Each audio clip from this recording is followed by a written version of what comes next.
I'm Harrison Graham. Here's what we got coming up on Chicago Bears Now. Is Velus Jones permanently switching positions? We're going to dive into that. Also, Matt Eberflus calling out Nate Davis. Is the clock ticking on the second-year guard in Chicago, at least second year with the Bears? And some other training camp news, notes, nuggets that we're going to dive into, react. And we're also going to react tonight. We're going to be live on the channel after Hard Knocks Episode 1 premieres. I'm fired up, so hit that subscribe button, turn on those notifications. Roughly 9 o'clock. It'll depend on how long the episode is. It's usually around an hour, so it could be a little later, could be a little earlier. That's why you have those noties turned on. We're also going to have the live chat open throughout the episode. I'll have the stream scheduled so you guys can interact in there. Should be a lot of fun. We'll see you guys tonight. We'll also see you coming up right now.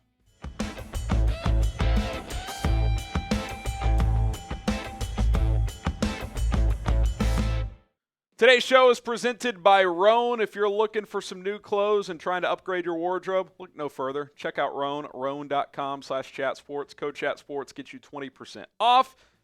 It's awesome. Check it out. Get started with Roan. Okay, let's talk Velus Jones here. Is he switching to running back permanently?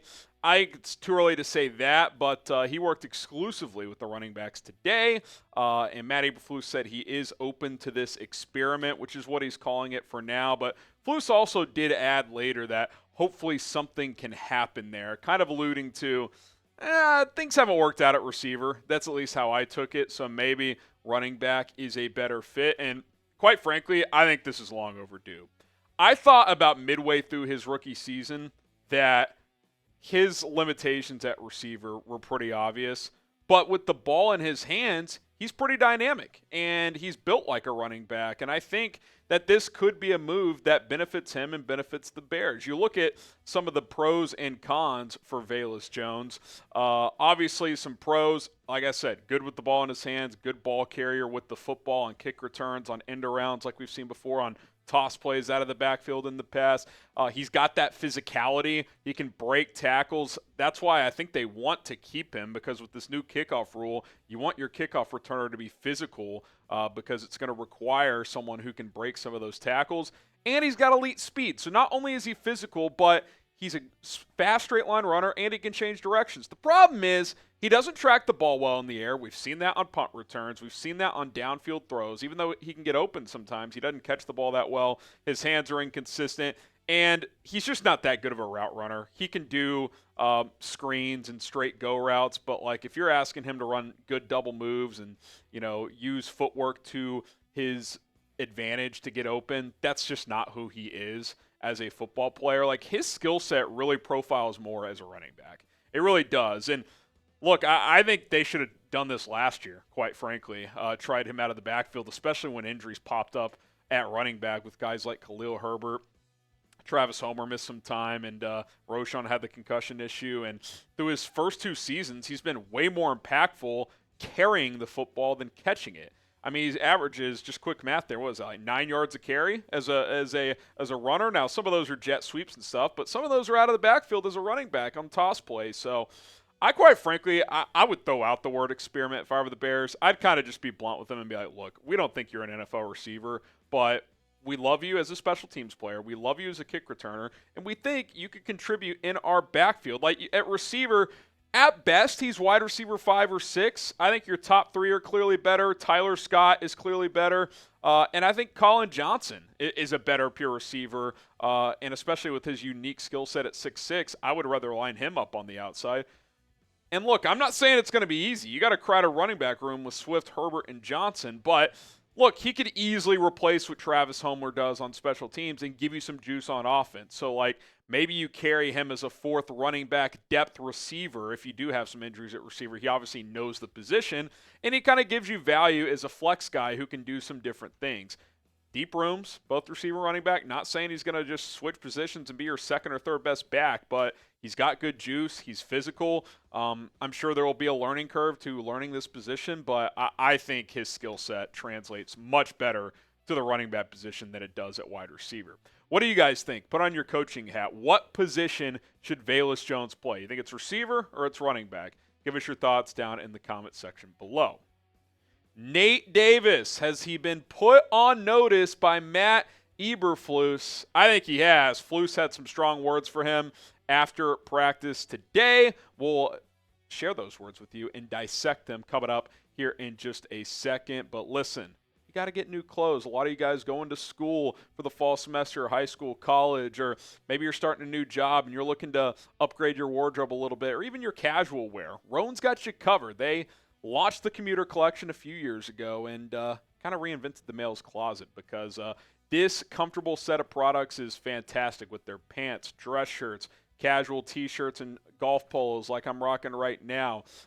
Four-way stretch fabric is a game changer. Looking good is easy, but listen, feeling comfortable while looking good, that's been the challenge. Plenty of companies put out stylish clothes, but Roan does that and has you feeling good. You want to go to the golf course, happy hour, funeral, wedding, whatever the occasion is, they're going to have you fitted and you're going to feel comfortable along the way. Get 20% off with code ChatSports at roan.com/chatsports. Machine washable products, throw them in the washing machine, air dry them, you're good to go. You're going to save money not only with the 20% off code with ChatSports, but also by not having to go to the dry cleaners. Trust me, it's a no-brainer. Switch to Roan today, RHONE.com/chatsports. That code ChatSports, link is in the comments and description of this video. Get 20% off right now. Okay, Matt Eberflus saying this about Nate Davis. If a person is out for an extended period of time and a player that is in that position is playing well at a starter level and doing a good job there, then you create a competition. People say, well, you can't lose the job due to injury. I don't think that's true. I think that if the guy that is playing there, gives our team a good look and a good benefit of being in that position, then it's a competition or the other guy could take it over. So he's basically saying, at minimum, like, this is a competition now, man. Like, we're not just going to give you the job back. Like, if you're the best option when you're healthy, great.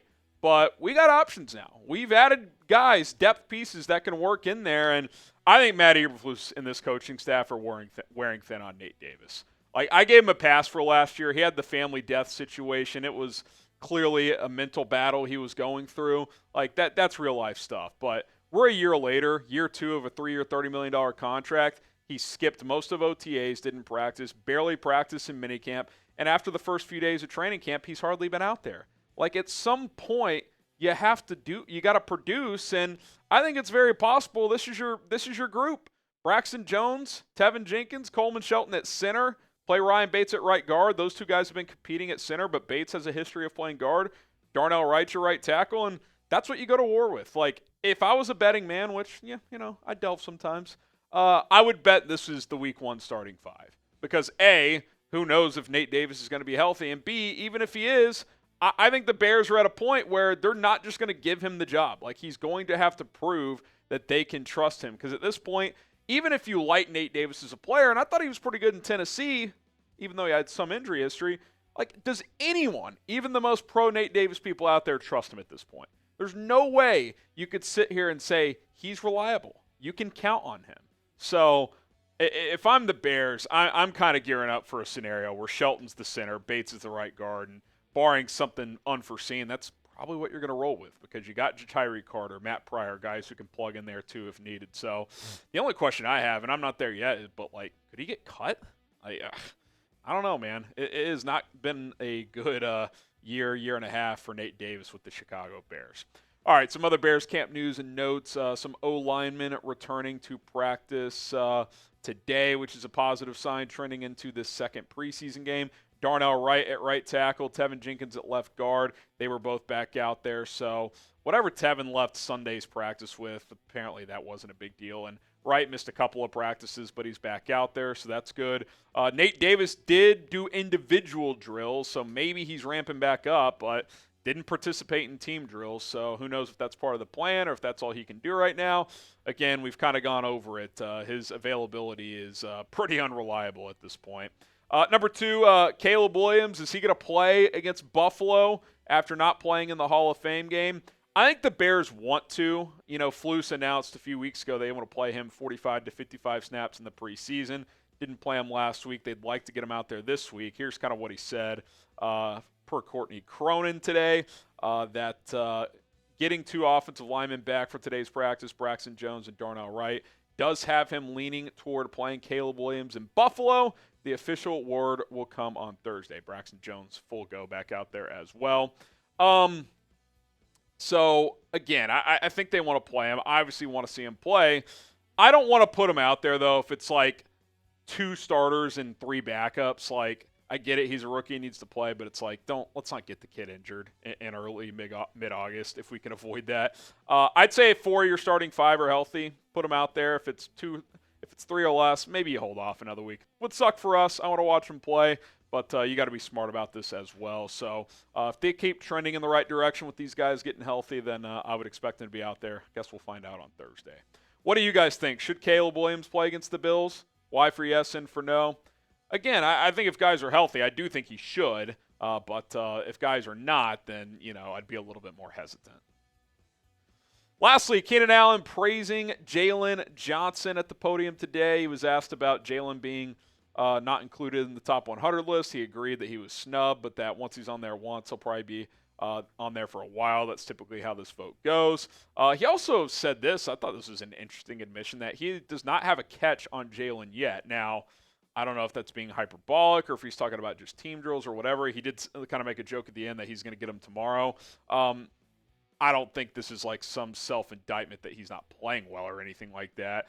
But I thought it was an interesting note. You got to remember, too, he's lining up mostly in the slot. Jaylen's an outside corner, so probably haven't had a ton of battles outside of one-on-ones. But, listen, I think he's just saying, yeah, this guy's pretty damn good, man. He also said, just kind of a side note, that if he could see Chicago as being a place where he's at long-term, like at least beyond this year, he said absolutely, and that he'd like to be here, but he's also not afraid of a scenario if he has to go somewhere else. So contract-wise, that situation is still certainly in flux, but something that I wanted to mention.